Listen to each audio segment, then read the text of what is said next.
కేటీఆర్ గారు. సార్ నేను 10 నిమిషాలు మాట్లాడితే మంత్రులు 40 నిమిషాలు మాట్లాడుతారు. దయచేసి you have to come to my rescue sir. మంత్రి గారు నాకు చాలా చక్కగా అనిపించింది అధ్యక్ష, చాలా బాగా మాట్లాడారు అధ్యక్ష. ఊకదంపుడు ఉపన్యాసం అంటే ఏదో 20 వరకు విన్నాను కానీ ఇప్పుడు చూశాను అధ్యక్ష. థ్యాంక్ యూ అధ్యక్ష. మంత్రి గారు అధ్యక్ష మాకు మిత్రుడు అధ్యక్ష. మాకు ఆ రోజు వారు ఇక్కడున్నారు, మేము అక్కడున్నాం. రోల్ రివర్సల్ అయింది, మీరు అక్కడున్నారు, మేము ఇక్కడున్నాం. That's normal in life. మా బట్టి అన్న కానీ మా శ్రీధర్ అన్న అంటే నాకు వ్యక్తిగతంగా అభిమానం అధ్యక్ష. కాకపోతే వారు చాలా ఆవేశంగా చెప్పారు అధ్యక్ష, మేము 1 కోటి మందిని కోటీశ్వరులు చేసి తీరుతాం. చేయండి, మేము అబ్జెక్ట్ చేస్తున్నామా? కాకపోతే ప్రశ్నలు అడుగుతున్నాం వారి తరపున. 1 కోటి మంది కోటీశ్వరులు అవుతే $100 ట్రిలియన్ అవుతుంది కదా అన్న. తప్ప శ్రీధర్ అన్నది మీరు 4 కాదు తప్పేసిండ్రేమో గవర్నర్ ప్రసంగంలో.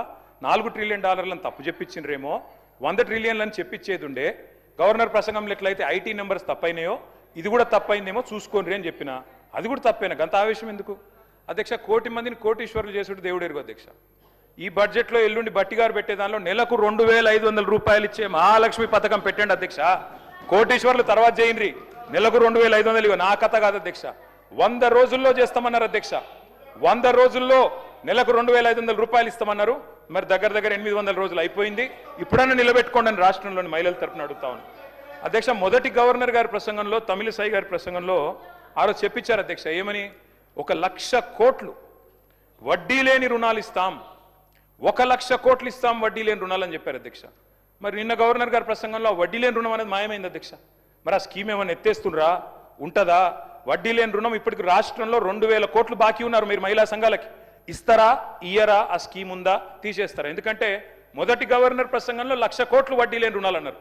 మరి నిన్నటి ప్రసంగంలో 1,00,000 కోట్లు అన్నారు కానీ వడ్డీ లేని రుణం రాకుండా జాగ్రత్త పడ్డారు, మంచి ఎడిటింగ్ చేశారు. కాబట్టి ఉన్నదా లేదా చెప్పండి అధ్యక్ష. మహిళా సాధికారత గురించి బ్రహ్మాండమైన ఉపన్యాసం ఇచ్చారు అధ్యక్ష. అట్లాగే గవర్నర్ గారి ప్రసంగంలో నిన్న మిస్ వరల్డ్ అనే కంటెస్ట్ పెట్టామని చెప్పారు అధ్యక్ష. ఇక మిస్ వరల్డ్ విషయంలో మిస్ ఇంగ్లాండ్ చెప్పింది అధ్యక్ష. నేను మిస్ ఇంగ్లాండ్ పారిపోయింది అధ్యక్ష, మన దేశం వదిలిపెట్టి పారిపోయింది. ఏమైనా అధ్యక్ష?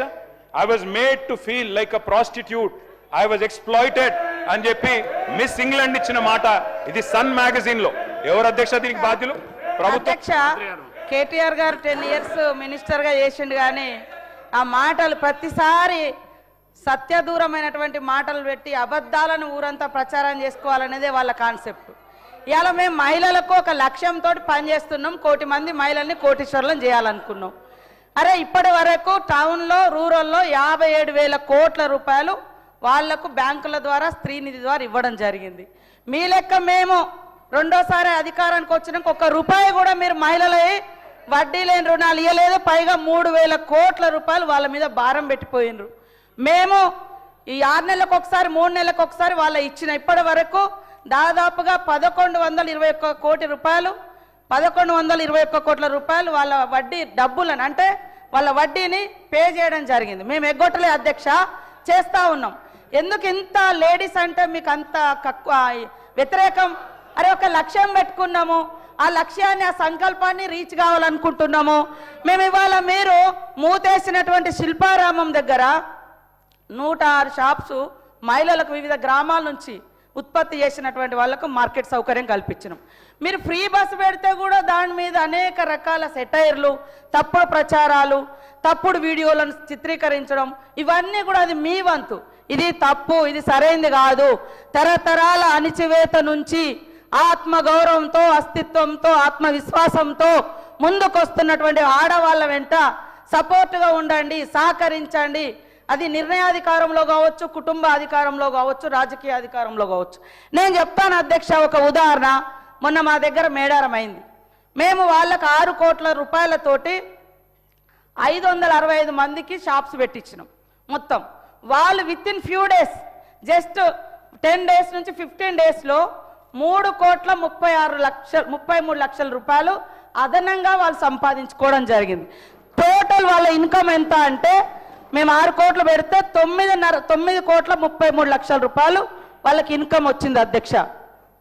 ఒక అక్క రోడ్డు మీద మేడారం పోయే వాళ్ళకు ఒక 50,000 ఇస్తామే టీ కొట్టు పెట్టుకుంది. ఆమె రోజుకు 5,000 సంపాదిస్తుంది.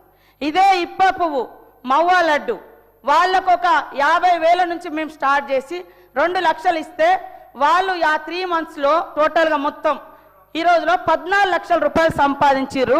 ఫ్యూ డేస్లో 1 వీక్ 15 డేస్లో 5 లక్షల రూపాయలు సంపాదించారు అధ్యక్ష. ఇదొక మారుమూల అటవీ ప్రాంతాల నుంచి వచ్చి జరుగుతున్నటువంటి వ్యవస్థ.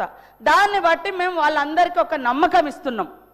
మీరు ఇట్లా చేసుకోండి, ఈ రకంగా బ్యాంక్ లింకేజ్ ఇస్తాం, దాంట్లో ఇంతవరకు మాఫీ చేస్తున్నాం. ఇది తప్ప అధ్యక్ష? ప్రతిసారి ఎగతాళి మాటలు, బస్సు పెడితే ఎగతాళి, వడ్డీ అంటే వడ్డీ లేని రుణాలంటే ఎగబోతా. మీరేం చేశారు మరి 10 ఏళ్ళు? ఇవాళ మీరు ఇన్ని మాటలు మాట్లాడుతున్నారు. అది కేటీఆర్ గారు మీరు మాట్లాడిన అన్ని ఒక్కసారి మిమ్మల్ని మీరు ఆత్మ పరిశీలన చేసుకోండి. మీరు 10 ఏళ్లలో ఎన్ని ఇళ్ళు ఇచ్చారు? ధనిక రాష్ట్రం అని గొప్ప చెప్పారు కదా, మరి ఎందుకు పేదోళ్ళకి ఇల్లులు ఇవ్వలేదు? మరి ఎందుకు అందరికి ఉద్యోగాలు ఇవ్వలేదు? ఎందుకు దళితులకు భూములు పంచలేదు? మరి ఎందుకు మీరు అదే 2019 బడ్జెట్లో 100 కోట్లు నిరుద్యోగ భృతి అని 100 కోట్ల రూపాయలు బడ్జెట్లో కూడా యాడ్ చేశారు?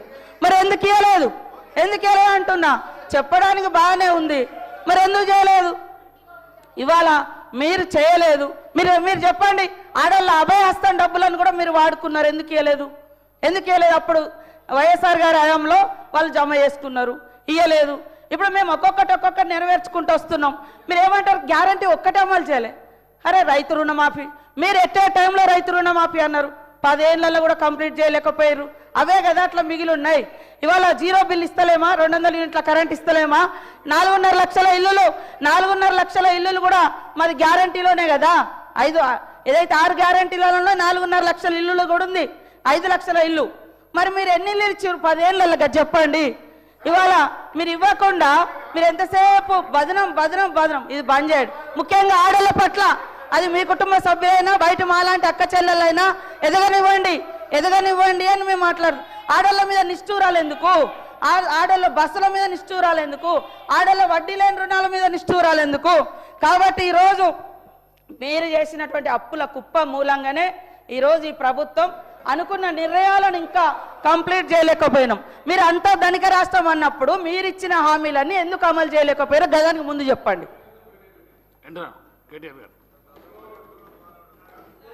మంత్రి గారు అన్ని విషయాలు చెప్పారు అధ్యక్ష, కానీ అసలు విషయం చెప్పలేదు. మొదటి గవర్నర్ ప్రసంగంలో 1,00,000 కోట్లు వడ్డీ లేని రుణం అన్నారు. ఇప్పుడు దానికి కట్టుబడి ఉన్నారా లేదా అని అడిగాను అధ్యక్ష. 2,000 కోట్లు బాకీ ఉన్నారు వడ్డీ లేని రుణం, ఇస్తారా లేదని అడిగిన. అది చెప్పాలి, అన్ని చెప్పాను కానీ అది చెప్పలేదు అధ్యక్ష. ఇంకొక మాట అధ్యక్ష, వారు అధ్యక్ష నేను అడుగుతా ఉన్నా అధ్యక్ష, మిస్ వరల్డ్ పోటీలు జరిగినాయి అధ్యక్ష హైదరాబాద్లో.